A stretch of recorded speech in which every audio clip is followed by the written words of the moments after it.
1, 2, 3, FCA! Okay, we're continuing with the foot sweeps. We were working on the last lesson on kind of going side to side. So we want to look at some different dimensions. And it's really important to point out these drills we're doing with the foot sweeps, this is not fully representative exactly how a technique is working in free flow. This is practicing and learning the technique and the timing. So this gentleman here is working with me, 100%. Okay? He is not overthinking things and trying to be difficult. We are stepping in synchronicity. So when I step with my right foot, he steps with his right foot. When I step this way, he steps this way. He is in no way trying to be difficult. We are just working like this. We could just place our hands loosely. I'm not having to drive him and move him around because we are just working a drill. The other thing that's important with these foot sweeps is if my feet and his feet are always moving at the same pace, I can never sweep him because my foot will never catch up with his. So at the point where I want to go for my sweep, I have to accelerate my foot. I'm aiming to go twice as fast on that step. So if I'm going step, step, step, the one where I sweep, step, step, this one goes faster. Double the speed, otherwise it's never going to catch his foot stepping backwards. The drill we were doing tonight, first drill, is I'm going to step with my right foot and I'm going to count. Right foot, my right foot, your left one. 1, 2, 3. You come back, 1, 2, 3. I go 1, 2, and on 3 is where I go for my sweep. And to start off with, that's as simple as it is. I'm just bringing my foot across and his leg goes with it. So we go 1, 2, 3. And my foot comes across with the sweep. When we get confident with that, I can bring the throw into it. What I do with the throw is, as I just go for the sweep, I load onto the side I'm sweeping, and then I unload to the other side. So we're going to go step, step, and I just step across and drop him. He is not defending this takedown. He is not using all his might to stay up. He's not being a complete ragdoll. I'm having to put some pressure into it, but we really are just learning the timing. So when I go, we go right first, step, step, and then this one comes across and I bring him through. Okay? We're just learning that timing. The other technique that we looked at tonight comes off of me stepping to the outside here. And when I step to the outside, this foot goes close to this foot, and then the sweep just comes across here. So again, to practice, I step to the outside, this foot slides a little bit in, and I get the pressure to sweep across. When I'm ready to actually throw, as I step, I load his weight this side, so that then I can unload it as I sweep. The beauty with this one, the angle that my sweep is coming, if you think about it, we're in Florida, so everyone laughed when I said this, but people travel. We had a hailstorm the other week, there was a bit of ice. When you slip on ice, where do you go? You slip this way. Your foot slips out from under you that way when you slip on ice. So when I sweep with this foot, I'm taking his foot in the direction it kind of naturally wants to slip in. Okay? That was the techniques we worked from stand up, then on the ground. Actually, stand up again.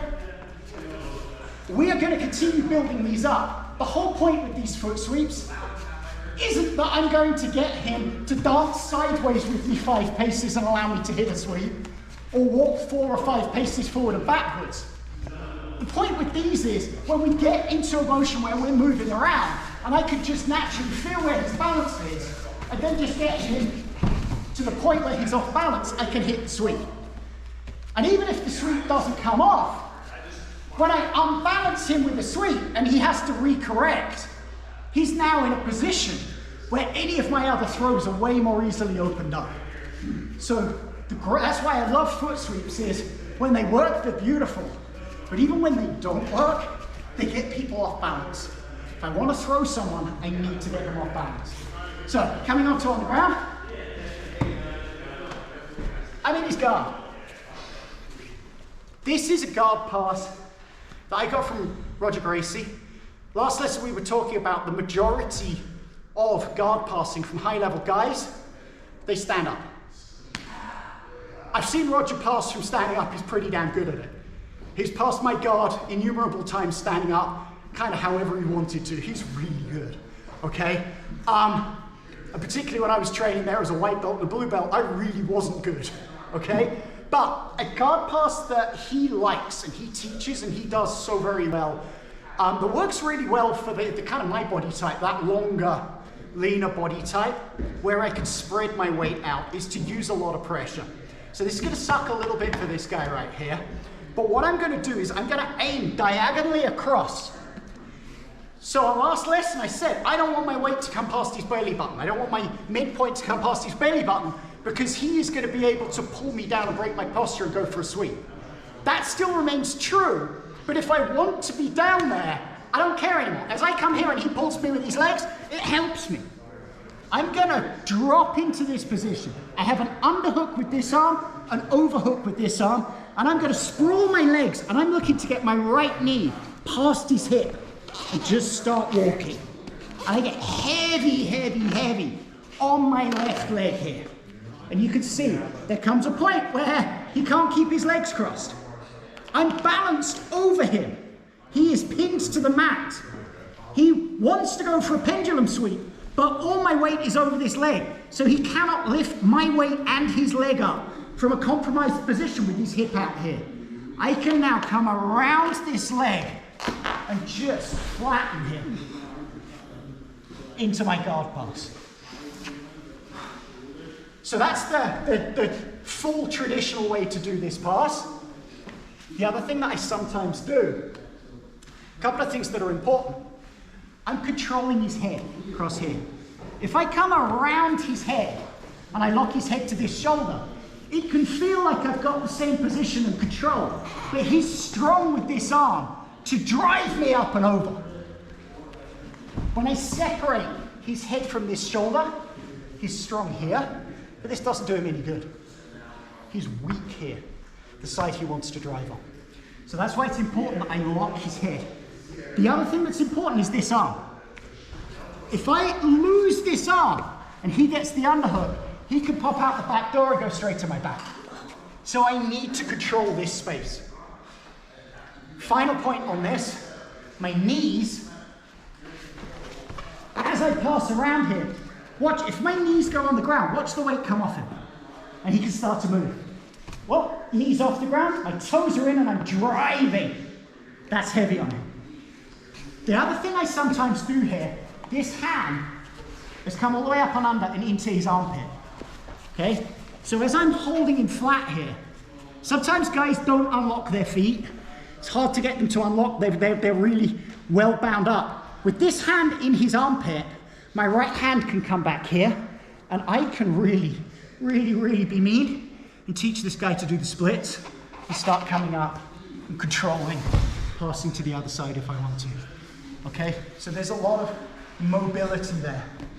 The final thing we were talking about, the final thing we were talking about is if his feet are crossed, there's a point at which I can reach back and unhook his feet. In my head, my preference is I want him to choose to unhook his own feet. I want him to admit that mini defeat of, oh my God, just passed my guard. And this is the psychological part. We do a lot of work on the physical part, training our bodies. You know, everyone says, oh, Jiu-Jitsu, the gentle art, you know, it's all about technique, not strength. Well, yeah, kind of. But you show me a high-level Jiu-Jitsu guy who isn't pretty damn strong in his shape, right? You know, as your technique gets up to a certain level, another guy with the same technique level who's stronger and fitter is gonna beat you. Sorry, these are not superpowers. Okay, this isn't a comic book, this is real life, okay? So we train our physique, we train our technique, but the final part of it, and it's a huge part of it, is the mental game. And in my head, I want, the ultimate aim is to get the other guy to admit defeat. You've won, tap out, uncle, okay? You could have killed me. That's basically what you're saying when you tap out. Well, to get the person to admit defeat, I want him to be close to that defeat line. It's easier to step over. So if I can make him admit defeat by acknowledging a takedown. I forced a takedown. I'm in his guard now. I make him admit defeat by, I've got to uncross my feet. I kind of want you to pass now because I'm in such an uncomfortable position. I'm 2 steps further up that ladder towards the ultimate submission. So when I get my choke on the guy, he's a lot closer to the line of tapping and tapping out. It's a mental game thing, but it is a war of attrition. You know, I'd rather go for goal from the 10-yard line than from the 90-yard line. And that's what we're doing. We are constantly making the person admit little mini defeats for each positional section so that it's easier for them to admit the ultimate defeat that I'm better than you and you won. Okay, so that's the mental game part of this. With these pressure techniques, there are points at which I can force an unhook of those feet. But in my head, I kind of prefer it when I can look at you and see you go, yeah, please God, just pass. Because now you're defeated mentally.